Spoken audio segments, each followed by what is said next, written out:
Hey scholars, we're going to wrap up our lessons about dividing decimals for today.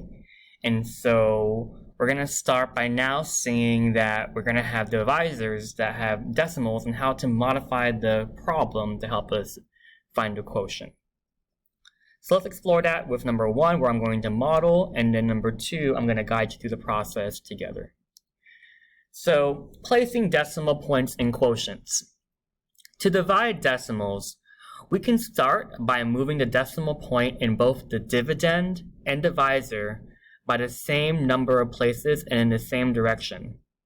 Then we find the quotient of the resulting numbers, and we do this because when we want to divide accurately, it is best to ensure your divisor is a whole number. This is super key in our process today of how we can divide efficiently and also accurately when we see decimals. So let's model that. So it says, find 3 divided by 12 hundredths. Show your reasoning. So I'm going to model the thinking behind here because what I see as an issue right now is that this divisor is not a whole number. And we need to modify this problem to help it become whole and then do the long division process. So let's think about that. I see 3 divided by 12 hundredths. And I want to make this number a whole number. Here's the step that you're going to follow. I'm going to write both numbers again, and we're going to change both these numbers to make them so that the divisor can become a whole number.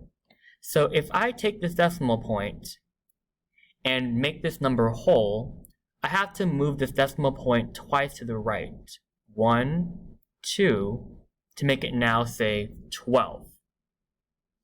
But if I do it to the divisor, I have to also do it to the dividend. So my decimal point at the 3 was here, and now I'm going to move it right twice to this location. And when I do that, I'm going to place zeros in these place values as a placeholder to see how that number has changed. So now I see whole numbers for the divisor. That's great. So my new problem I have is 300 divided by 12. You see here that this one is much easier to divide because we have to see some whole numbers. So therefore, when we find our quotient, we're going to be more accurate in our in our quotient. So let's do that long division now. We have 300 divided by 12. Remember to put your place value in your quotient so you know what your quotient should be. Can 12 go into 3? No. So I'm going to put 0 here. 0 times 12 is 0. Subtract, get 3. Bring down the next place value. Can 12 go into 30? Yes, it can go into 30 twice. 12 times 2 is 24. Subtract that.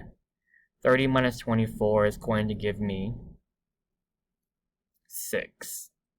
Bring down the next place value. Can 12 go into 60?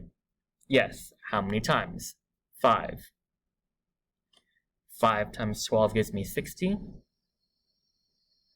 I get a remainder of 0, and that's good. That means that I don't have to keep going.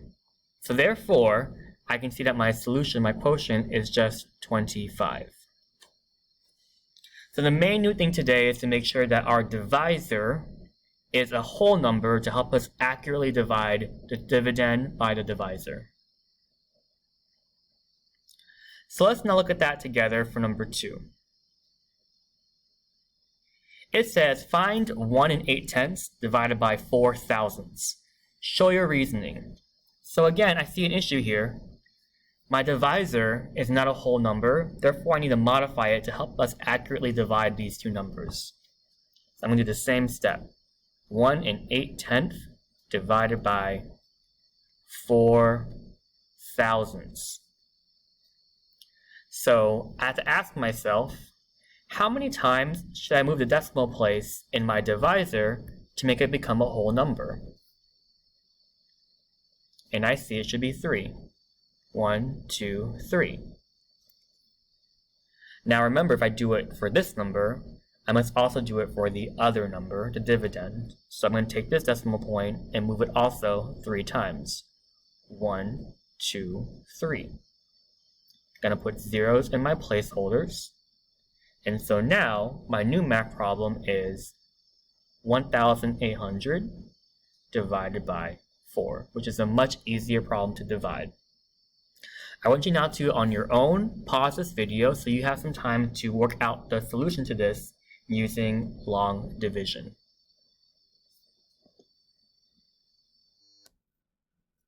You should get 450 as your quotient. I highlighted things to make sure you're careful about. Make sure that your place values are aligned in your quotient. That's why I highlighted those decimal points. And then make sure you keep going until the end of the number. So don't forget that last 0 at the end of the quotient to make 450, not 45. So we've now done 2 problems together. You're now going to work on 3 of them in pairs or by yourself on the back of your notes. Here are 3 problems to work on. First, pause the video here, work out these 3 problems, making sure you check your divisors that they're going to become whole numbers to modify your questions, and then check your work after you pause in the video.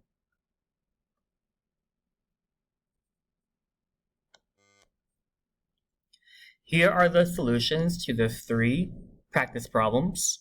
You should have gotten 35 and 5/10, 84, and 234. Check your work here, ask any questions you may have before we move on to the last practice question. All right, here's your last word problem. Maya is making friendship bracelets. Each bracelet is made from 24 3/10 centimeters of string. If she has 170 1/10 centimeters of string, how many bracelets can she make? Explain or show your reasoning. So this is a word problem form, what we've been doing. But I see this word each here. This each is telling us we're going to have to divide for this problem here. And we have a total of 170 1/10 of centimeters of string. And we want to divide that into bracelets that each have a length of 24 3/10 of a centimeter of string. So essentially our math problem is 170 1/10 divided by 24 3/10. So right now, practice this question here. Make sure this divisor is a whole number. Do long division and then find your answer for how many bracelets that Mai can create. Pause here so you have some time to work on your own.